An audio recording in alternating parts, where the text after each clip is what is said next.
Yo, yo, yo, what's up, everybody? We back again, baby. Yes, sir. We are back again with another edition of the Class in Session podcast. I am your host, Logan Taylor, and my amazing co-host, my partner in crime, my brother, Mr. Dontay Hampton. And we got a special guest for you all today. Dontay, can you introduce our special guest? Yes, sir. Yes, sir. So we got Ronald Burgess Jr. He's from Miami, but he does a lot of work now currently in Weston, Mass, up north. He's an educator. He does a lot of stuff on substance abuse and disorders for youth and adults. He began working in the addiction field in college, and it's just something that grew on him, and that he felt like that was his calling. He also is a speaker as well, do a lot of motivational videos as well. Ronald, give him a few things about yourself, man, if you don't mind. Just tell him a little bit more about yourself.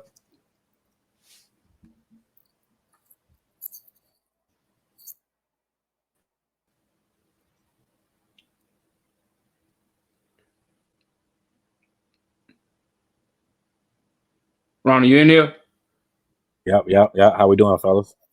I'm all right, man. I'm all right, man. Just tell the audience and our listeners a little bit more about yourself, how you got into your calling and things you do. Well, I'm Ron Burgess, the CEO and the founder of the Ronald A. Burgess Jr. Foundation, and I'm also a family engagement specialist. And I work closely and hand in hand with the Department of Children and Families. So with that being said, the way I got into my calling is I'm a 34-year-old man that met his father at the age of 27, so not too long ago. My father suffered from addiction and mental health, but one day he chose to say, "I'm gonna go find my adult son." And he found me, and we this close to this day. So I realized that there's some other young men, that father may be in recovery, addiction, whatever the circumstances may be, that probably got that same story, so to speak. But I also realized that there are some young men in the world that their father may never come. It's equipping those young men and helping them understand that their past and their circumstances don't define them. That's what's up, man. That's what's up, man. Congrats to you as well, man, for you finding your father. Hopefully one day for me, so I actually found mine. Mine was released here recently, probably a couple years ago, but we haven't made that connection. So I salute you for that. That's really groundbreaking for a lot of people out there, especially ones who seek that.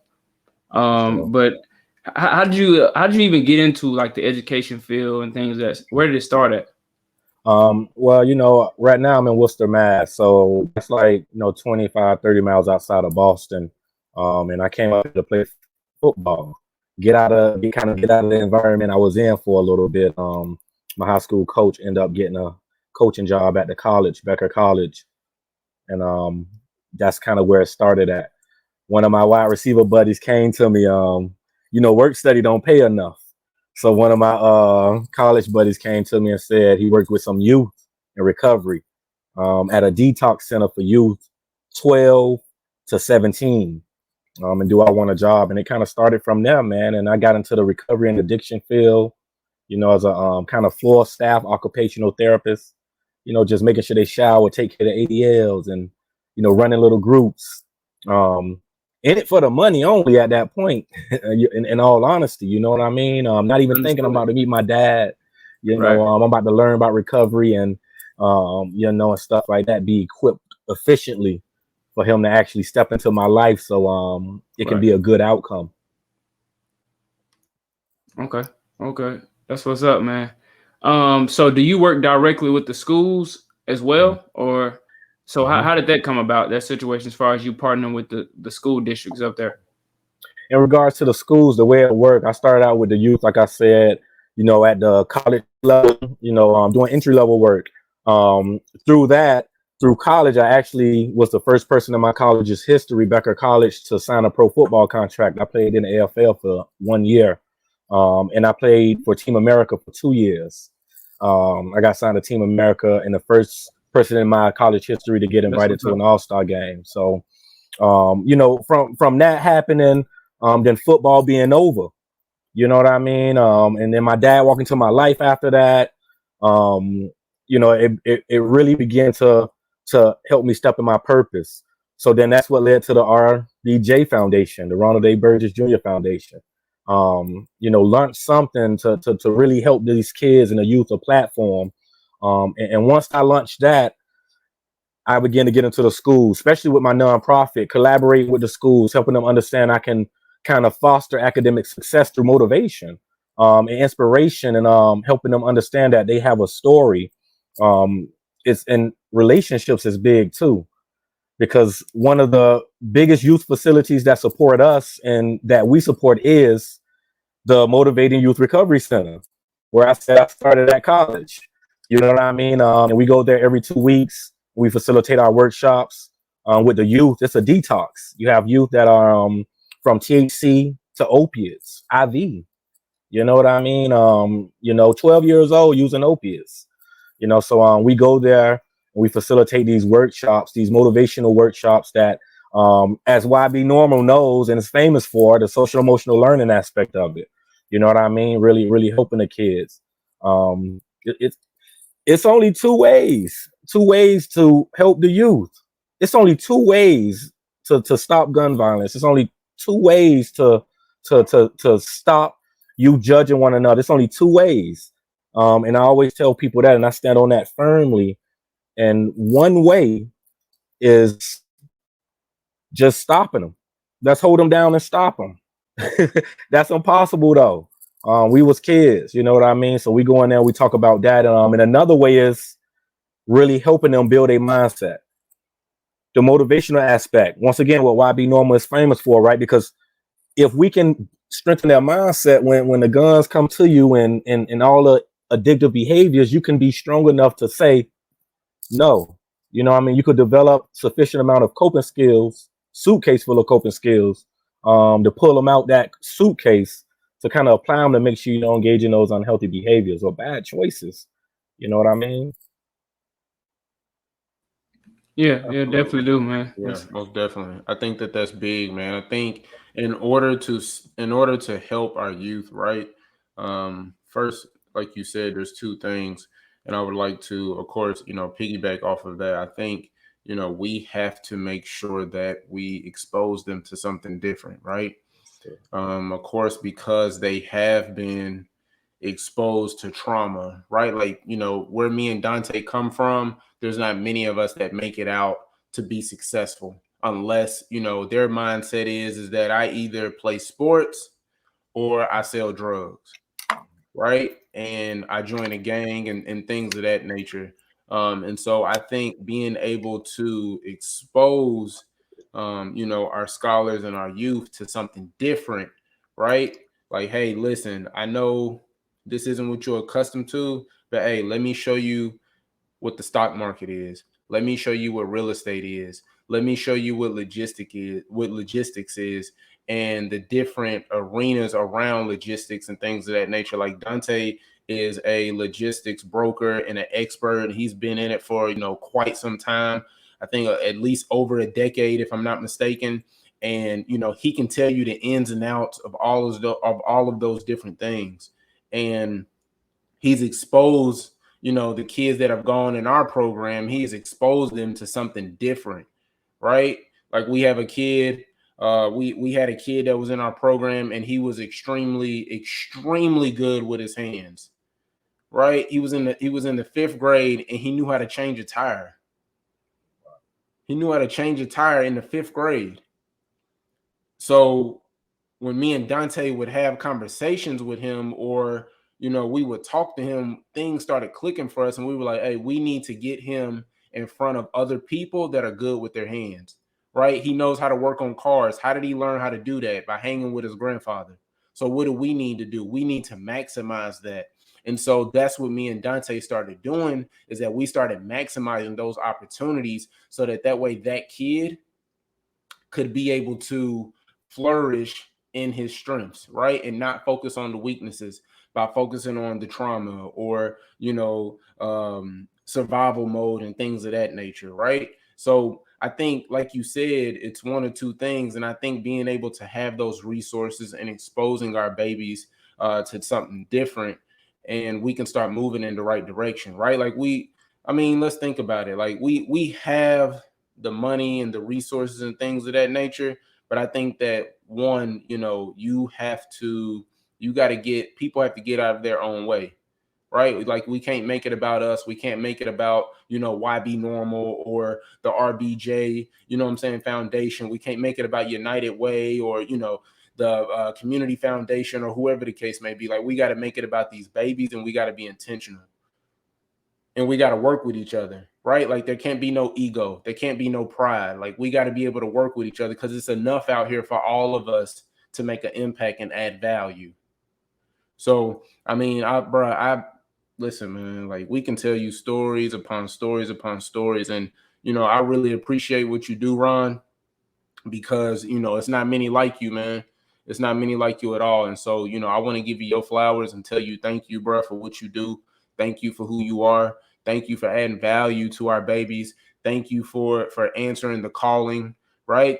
Anybody that comes on our show, we want to make sure that we give them flowers. So again, man, I just want to say thank you. And I really appreciate you, man. Likewise, bro. Likewise. You know what I mean? Like you said, it ain't about, the RBJ Foundation or Y.B.Normal. And I said that in one of the speeches. This ain't about doing better than nobody. It's about being better for everybody. I mean, that's when humbleness come into play and everything. You know what I mean? So give y'all flowers too, man. Love, bro. I appreciate it. So let me ask you this. Sure.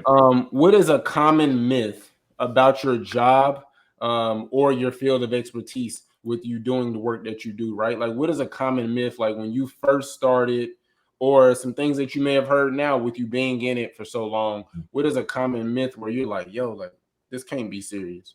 Like for real? Like this is what they think we do or this is what they believe we do? One of the common myths is we enable the youth. That's big, right? We enable the youth. That's literally one of the common myths in the field I work, and I say that because addiction is looked at as a choice nowadays, sadly, but it's not. Addiction is a disease. You know what I mean? No youth in their right mind in that detox I was telling y'all about choosing addiction. You know what I mean? So in a lot of cases, a lot of family members or recovery supports, you're enabling them to feel like they can continue these behaviors because you're telling them it's a disease. When in all reality, he making bad choices. He chose that. And it's my job as a family engagement specialist to connect with that family within 48 hours and educate them and say, he ain't choose to do that. Nobody chooses addiction. You know what I mean? And sometimes it's tough because they've been stolen from. The morals mom instilled in them kind of went down the drain because the addiction is so severe. You know what I mean? They stopped going to church. And it's my job to connect with those parents, bro, and help them understand. Like, I met my dad. My dad was that person in addiction, man, and look where we at. Like, there's hope.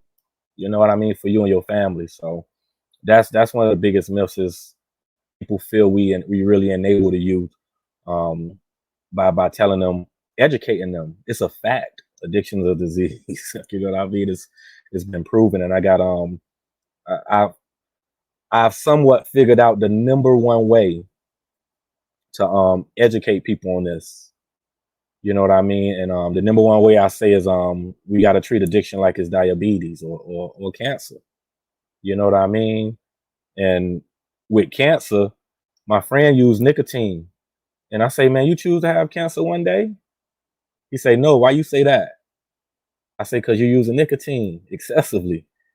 He say, but who choosing to have cancer, man? Like, I say, but you know the consequences, right? Like, if you continue to use this nicotine, you could develop cancer. He said, yeah, I know the consequences, but I ain't using nicotine saying I'm choosing because I want to get cancer.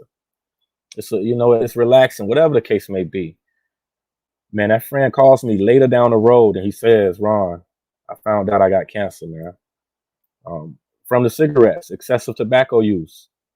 Let's keep in mind, I asked him back then, you choose to have cancer one day? Do you want it? He said, no, man, who chooses that? Remember?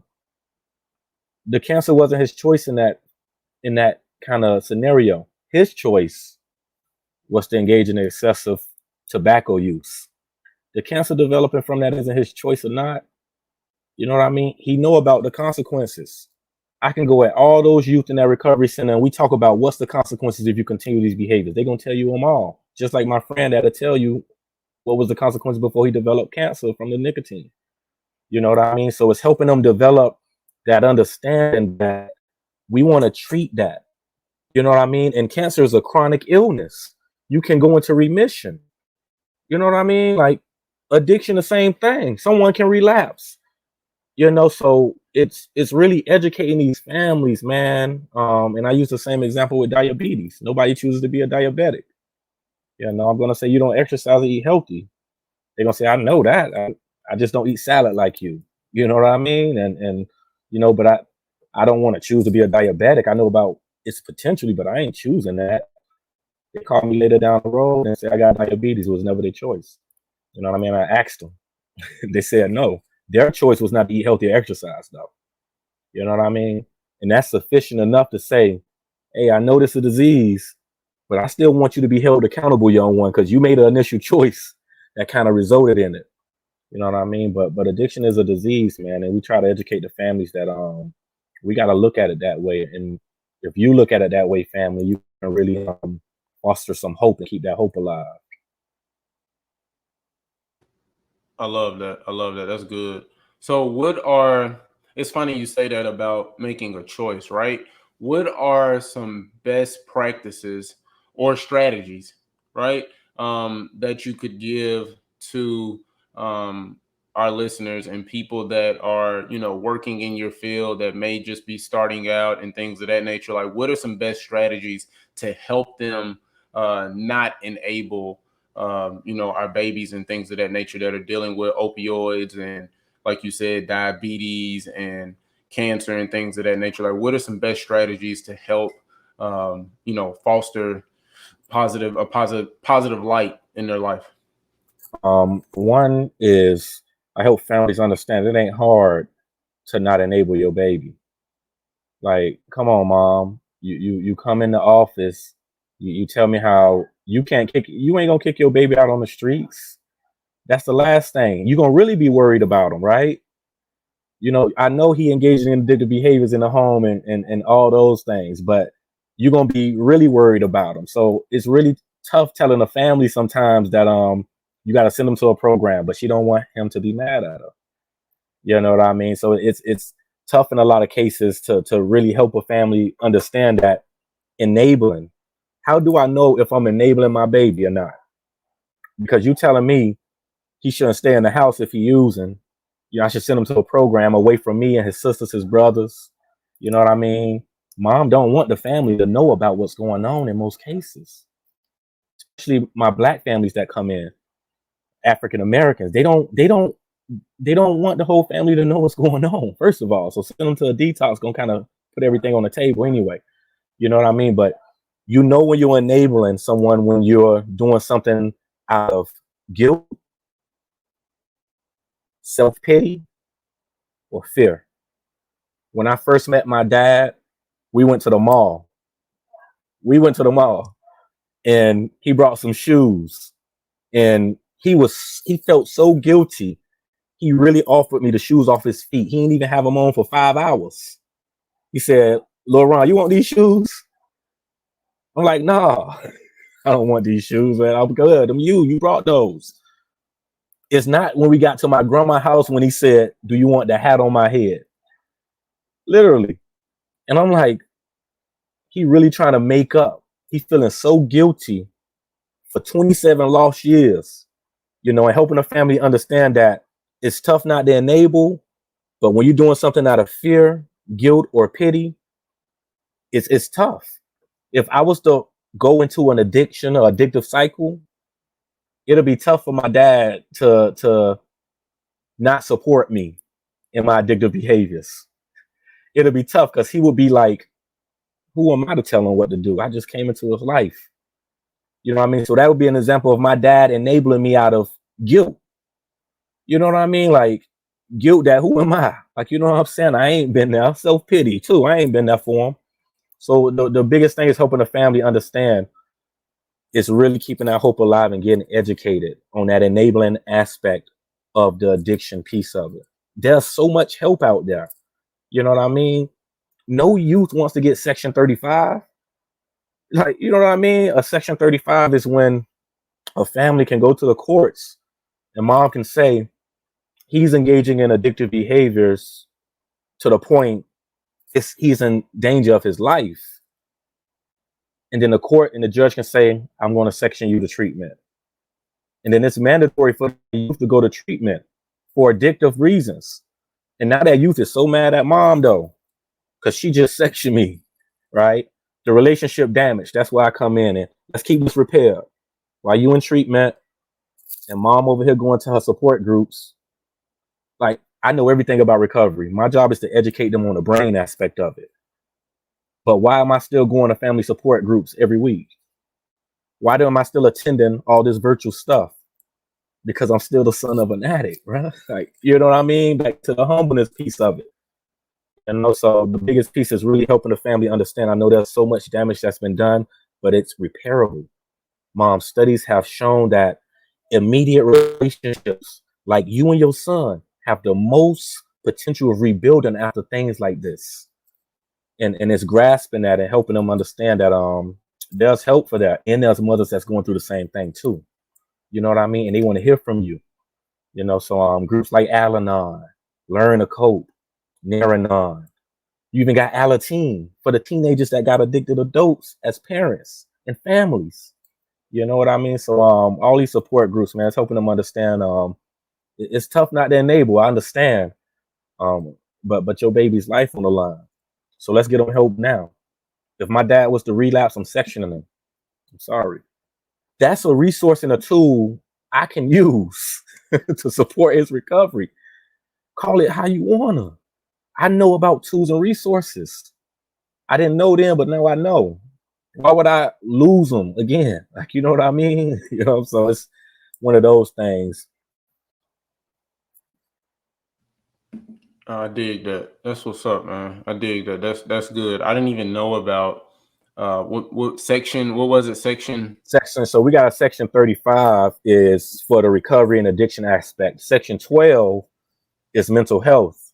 So when you go to the court, same aspect, and you say difficulty coping with mental health, in more of my cases, self-harm. You know what I mean? Pain is easier to feel than emotions.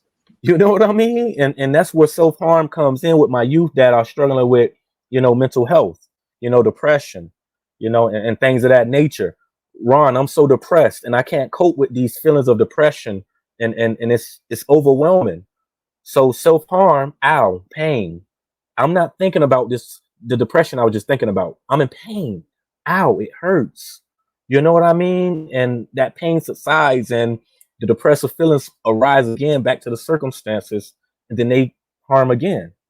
And there's so many people out there that says, why are you doing these things? That you've got issues. No, it's a unhealthy coping mechanism youth engage in, especially youth that are in recovery, that they engage in, you know what I mean, to escape. You know what I mean?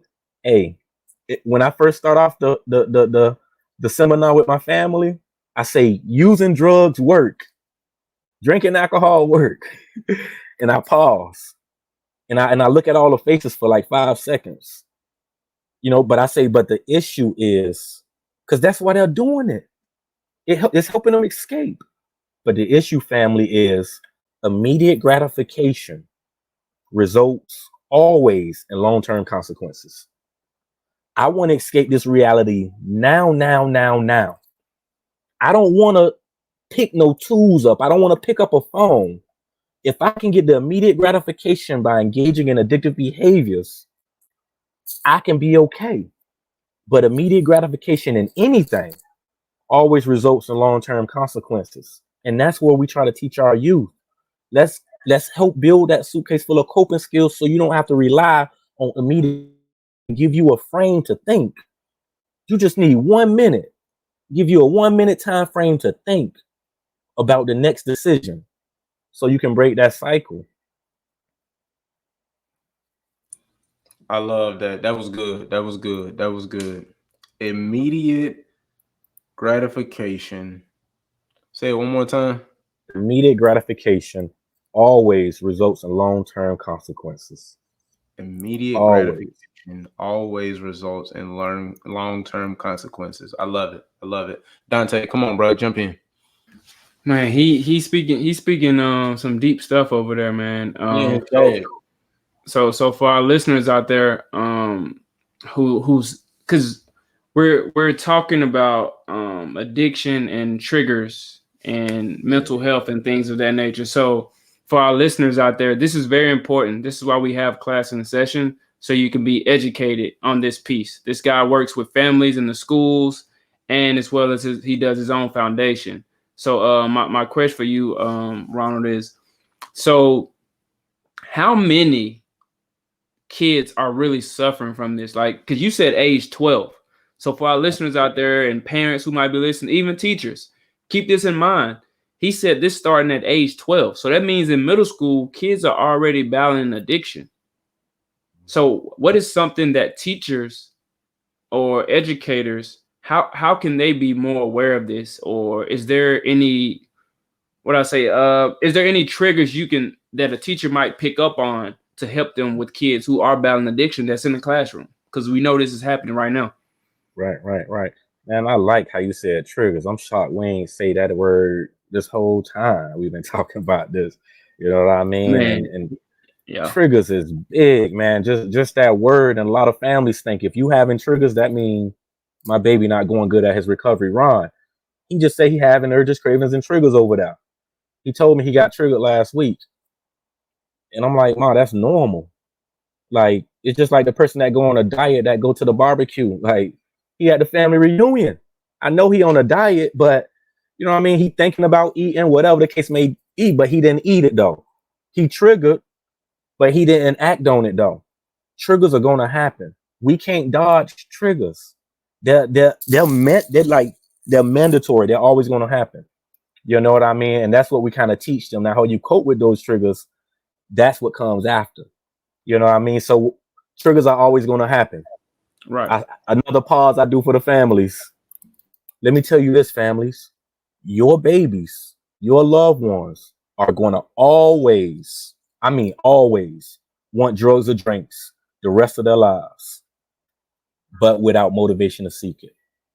So what I'm saying, family, is they're going to have triggers, urges, and cravings.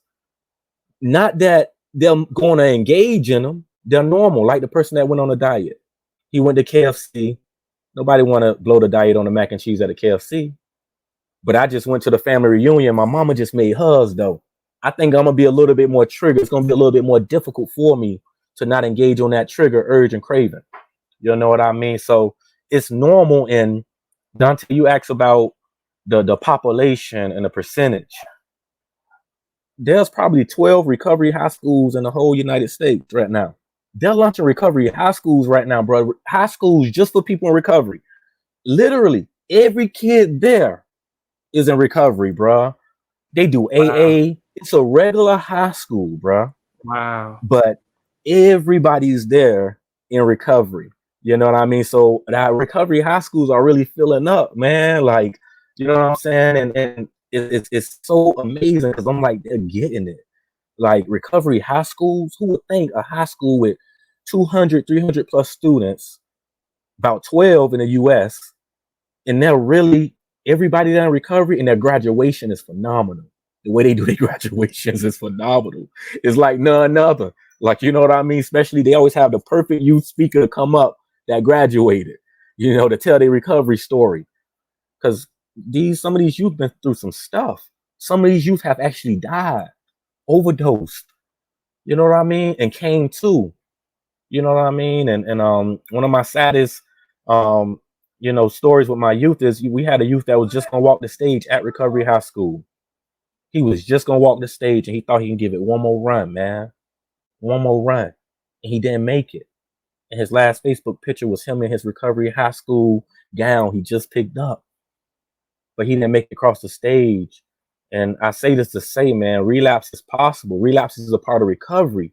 It doesn't have to be, but it's a part of recovery. We all fall. families don't like when I say that about their baby. Like, but he learned last time, but we all fall, mom. Like, we all slip and fall.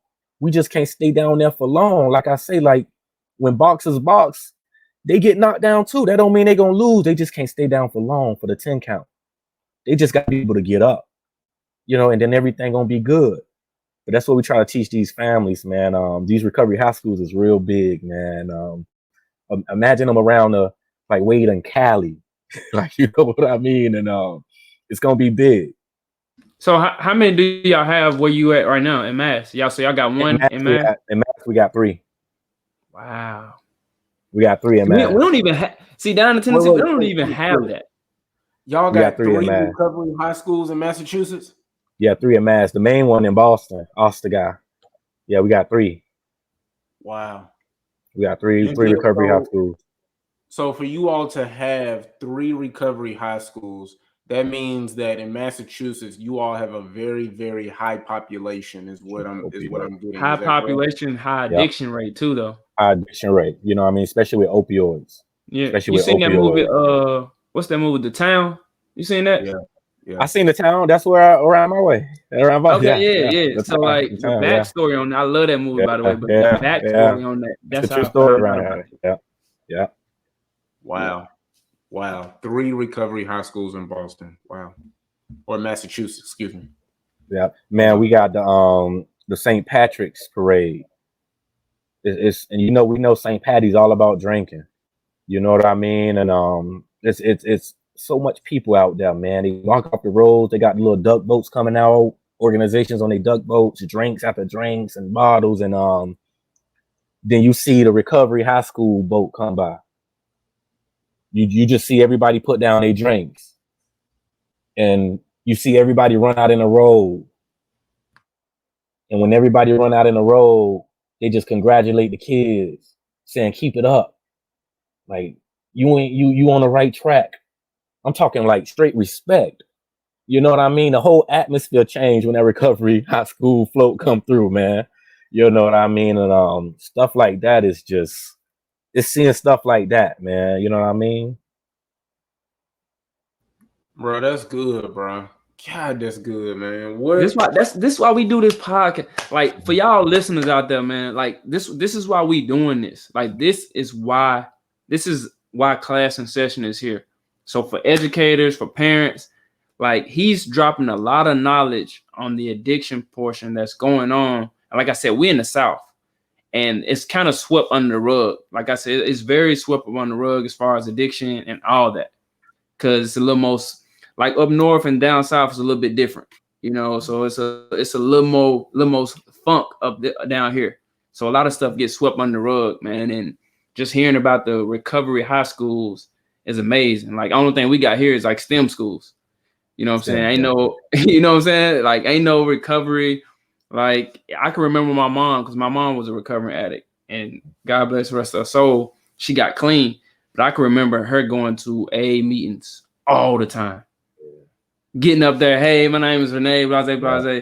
To the point I used to, I used to laugh and joke in school. Get up, you know what I'm saying?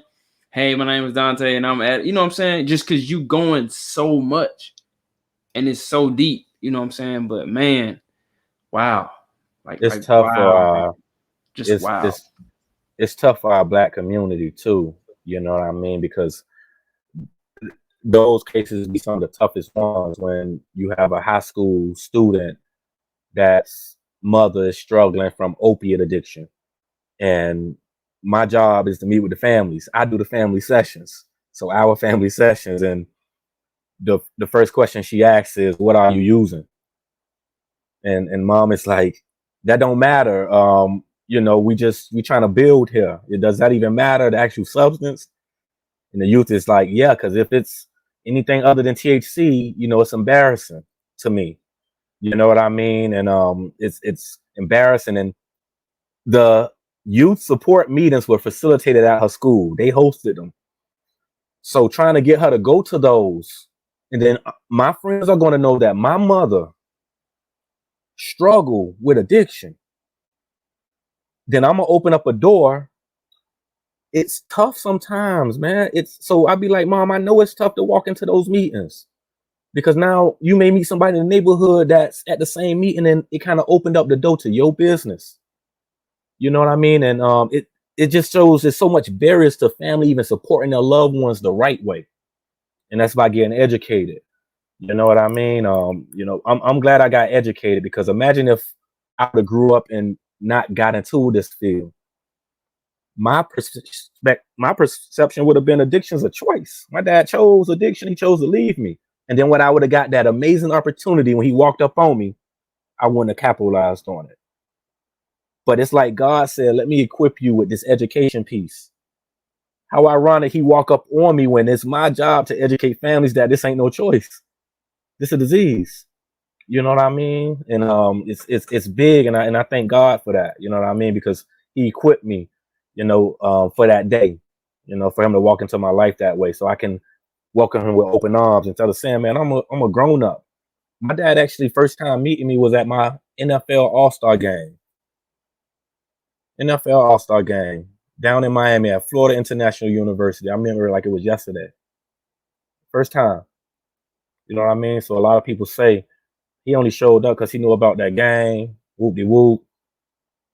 But I don't believe that, because I never seen my dad. I never heard his voice. You know what I'm saying? I never talked to him. You know what I mean? Like, so that was the best day of my life. You know what I mean? So I really think about the purpose and the calling. And when you find the gift and the purpose, that's all you got to focus on, and keep your eyes focused on Jesus. You know what I mean? In the midst. So it's one of those things, man. I'm blessed, man. I love that, bro. I love that. Wow, man. That's amazing, bro. God, that's amazing. Before I ask you the next question, we gotta take a break. We gotta pay some bills real quick. And then we'll get back into it. Listen, guys, this is the Class in Session podcast. I need you all to do 3 things for us, okay? I need you to like, subscribe, and comment. All right? I'm going to say it one more time. I need you to like, subscribe, and comment. All right? And if you feel like, listen, bro, I love the podcast. I love what they're doing. I love the value that they're adding to the community. I need you to share it with your network. All right? Share it with your people. Share it with the people in your community. All right? Let's have a discussion. Let's talk about mental health. Let's talk about the education space. Let's give our teachers flowers. All right? Let's give our mental health and DCF people, let's give them their flowers.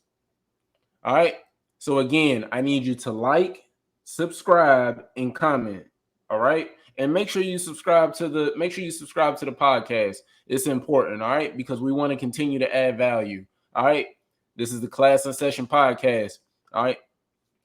So, Ron, let me ask you this, bro. What is one piece of advice you would give to someone that's wanting to start out in your career and doing what you do?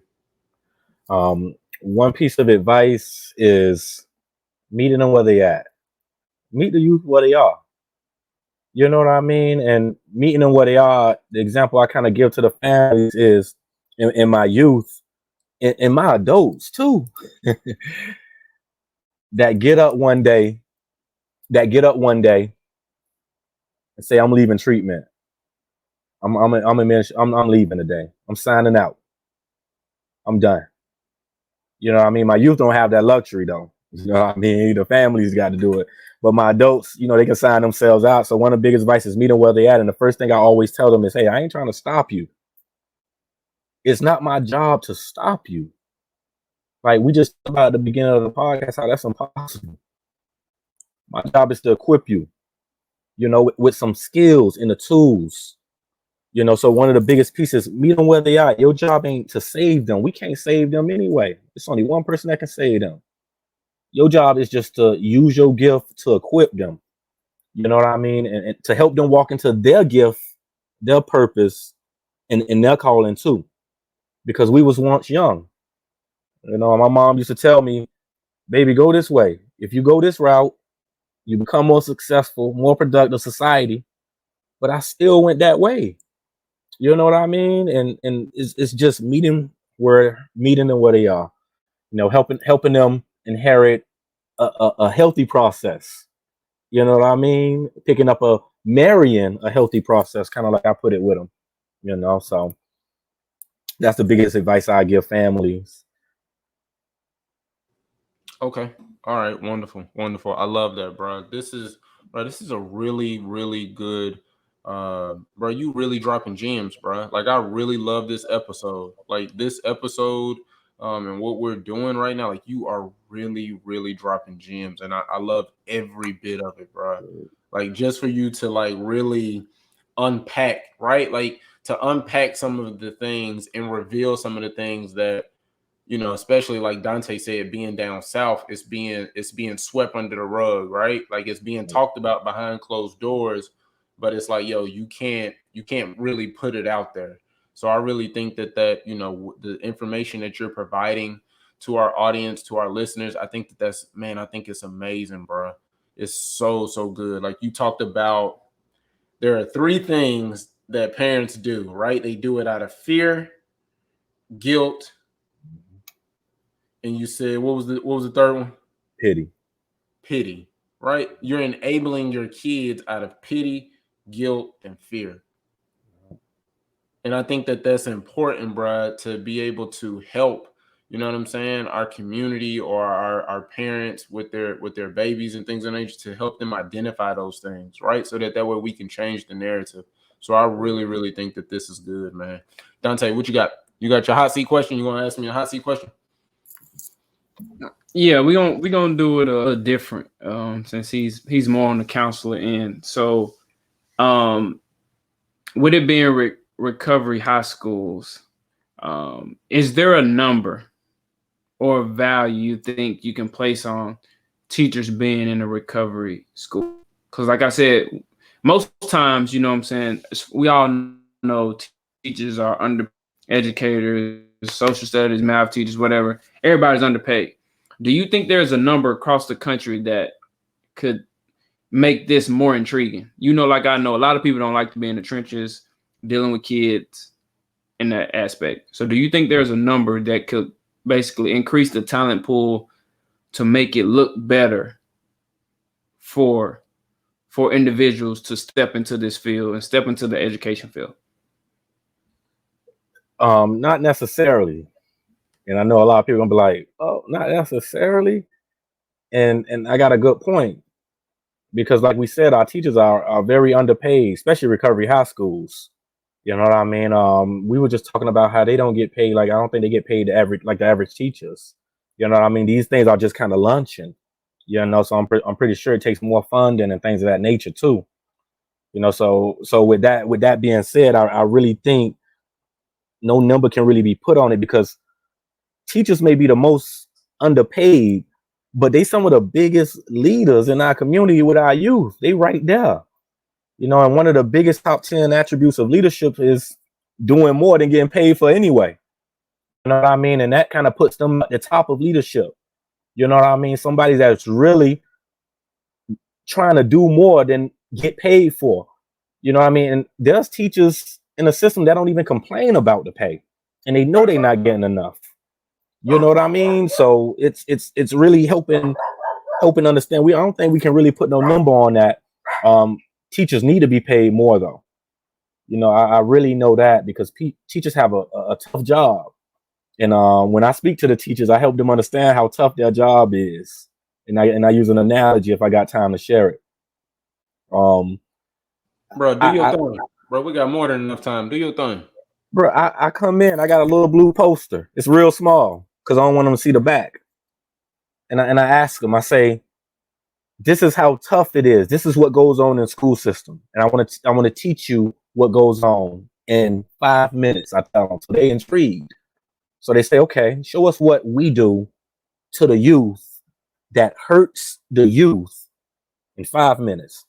So I come in with this little poster, and it's blue. It's real small, probably about this wide. And I ask everyone, what color is this poster? And I hold it up in front of my face. They can't see my face. And they say it's blue. I say, okay. I do this analogy for 10 minutes because I want to get them frustrated. I know they're going to begin to judge me. I've asked them what color is this blue poster almost 15 times by now. I put it in some of their faces and say, what color is this poster? And they look at it's blue. We'll get to the point. Through the lines, you hear people saying, this guy's silly. What's going on here? What are we doing here? I mean, they judging me. You hear it all. I had people leaving. People even left. Like they got up and left. That's how bad it was. So I asked them one more time when I walked back up to the front and said, what color is this poster? One more time. Frustratedly, they yelled blue. Bro, all I did was turn it around. It was red on the other side. I just kept telling them, I don't see blue. They kept saying, it's blue. What are you talking about? I kept saying, no, it's not. It ain't blue. What color is it? They kept saying, it's blue. You don't know what you're talking about. I was just on the other side of the perception, bro. But before they opened their mouths and they asked, Ron, help me understand why you act this way or you see something different. They judged me first. They told me I ain't know my colors, this silly. They walked out on me. I was right. I ain't see blue. I was right. I seen red. But they told me I was wrong. Actually, we both was right. And get it, we both was right. We just came from different sides. And it's really helping the teachers understand that you gotta ask the youth, help me understand. Learn their culture. Get culturally diverse and really help them learn how to understand why someone may act the way they act. Help me understand why you feel this way. Help me understand why it's tough to make friends. Help me understand why you engage in these behaviors. Because what that youth gonna do is just simply teach you, turn the poster around and say, because this is how I see things. But that's an important question. Help me understand. I love asking youth that question, especially when it's during a behavioral intervention. Help me understand. I'm not judging you. Help me understand why you act the way you act. I just want to know. You get so much information from that question, teachers, just by asking that question, but don't judge them because they just on the other side. They don't see what you see, and that's okay though. But they can help you understand why they see something different. They just gonna turn it around, So that's how I help the teachers understand that we really be judging our youth, man, and before we actually understand why they do the things they do, engage in addictive behaviors at the age of 12, not finding out that mom and dad engaged in those addictive behaviors and mom and dad was the main enabler that kind of started this. It goes on and on. The most severe cases I got. You know what I mean? So really helping the teachers got to help understand before we judge, and I think that's more important to really educate teachers on, in workshops and groups, and where we come in organizations to educate them on that, outside of the pay and things of that nature and the educational stuff. But that's good. That's really good. That's a unique perspective on that. Most people we ask that question, and most people jump to money or passion. We had a lot of different answers, but we haven't had that one. And I really like that leader's point of view of leaders always do more than what they're paid for anyway, which is basically sacrifice, which is true. So I really like that. You very on the opposite end of your boy over here, Logan. he on the high end over there. He want to make sure you go straight to the middle class. But like I said, that perspective that was really good, man. I ain't gonna lie. Come on, Lo. Listen, man, I'm just my cup is full, man. Like I'm just really, really, really, really, really, really, really, bro. So grateful, man. I'm so grateful, bro, for what you do, bro. Cause like I said, the information that you're dropping, the questions that we asking you, like you talking about a section 12, you're talking about a section 25, like those things are important, right? Like I didn't even know section 12 meant mental health. I didn't even know what a section 25, like I didn't even know what those, I'm sorry, section 35, excuse me. Section 35. Like, I didn't know those things, right? Like, that you touching on those things and giving that information, like, bro, that's amazing, bro. My cup, like I said, my cup is full, man, and I love it, bro. I love what you do, bro. Again, thank you, man. Thank you. But before we get out of here, I need you to do two things for us. First, I need you to let people know how they can get in contact with you. And then the second thing I would like for you to do is to leave our listeners with some motivation, and then we'll get up out of here. Number one way you can find us is on Ron Burgess Jr. Foundation.org. Right there, man, you can find all our workshops. We got 4 workshops right now. The workshops explained, talk about what they do in them. And you can also book one of our programs as well. We got 3 programs right now going. So you can find us Ron Burgess Jr. Foundation.org. And we also got the podcast too, man. Like, you know what I mean? Like you guys, that's Youth Motivation Podcast, which you can find on Apple, Spotify. We actually just hit 128 education for kids. You know what I mean? So we keep going up and down. It's just trying to keep it up. Salute to y'all, man. Really trying to keep it up and with that. But that's the main ways. And to leave the listeners with something. The main skill, the number one skill, people always ask me, what's the number one way to help a youth in addiction outside of getting, educated on recovery and addiction not being a choice? It's a skill called motivational interviewing. It's called motivational interviewing. And motivational interviewing is a skill to help assess youth and meet them where they are. And motivational interviewing use an acronym called OARS. It's OARS. That's how you can remember motivational interviewing, OARS. So first you want to start by asking open-ended questions. No yes or no questions. All open-ended questions. All right. You're getting a lot of information. Tell me more about mom. You know what I mean? Help me understand why you X, Y, and Z. All right. Well, mom was in addiction, and mom kind of beat me. All right. Help me understand, why would mom beat you? You know what I mean? Well, mom was in addiction. You keep, okay, you know what? A little bit about mom's addiction. Yeah, granddad was struggling. Then we keep going and digging deeper and deeper with open-ended questions. And then the R comes in from the reflective listening, because you listening now, but you got to be reflectively listening, because you about to hit them with the S and to summarize everything to make sure they understood that you were listening. And so it's the open-ended questions. Once they get done, obviously we got the A. We all know what the A is. Affirmations. That must have been tough. I can only understand, if I was in your shoes, how I would have felt. But that's so amazing how you still standing tall though. And so that affirmation comes after the open-ended questions. And then you got the reflective listening.